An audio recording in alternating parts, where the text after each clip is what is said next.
బాబు అతి తెలివిపై BJP original సీనియర్ల గుస్సా, ఢిల్లీకి ఫిర్యాదు. చంద్రబాబు తీరే అంతా, వేలు చూపిస్తే మండ మింగేస్తారు, గుడికి తీసుకెళ్తే గుడిని, లోపలి లింగాన్ని మింగేస్తారు.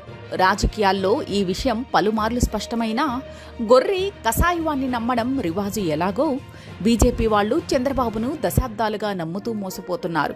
గతంలో టీడీపీతో పొత్తు పెట్టుకుని నిండా మునిగిన బీజేపీ మళ్లీ ఈ ఎన్నికలకు పొత్తుకు దిగింది. పాపం వీళ్లను చంద్రబాబు నిండా ముంచేసి గోతిలో దించేశారు. గత 20 ఏళ్లలో ఎన్నడూ టీడీపీ గెలవని, ఖచ్చితంగా ఓడిపోయే సీట్లను బీజేపీకి అంటగట్టేసి మీ సీట్లు మీకు కేటాయించేశాను, నేను మంచోణ్ణి అంటూ కలరంగిచ్చారు.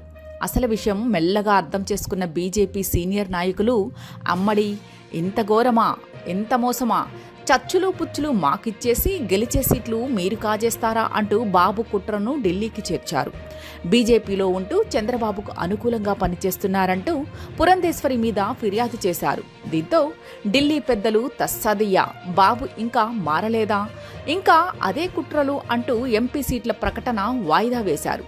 దీంతో బీజేపీ వాళ్లు ఆంధ్రాలో ఎంపీ సీట్ల సంగతి తెలిస్తే తప్ప టీడీపీ ఎంపీ అభ్యర్థుల సంగతి ఒక కొలిక్కి రాదు. అందాక టీడీపీలో గలాటా కంటిన్యూ అవుతుంది.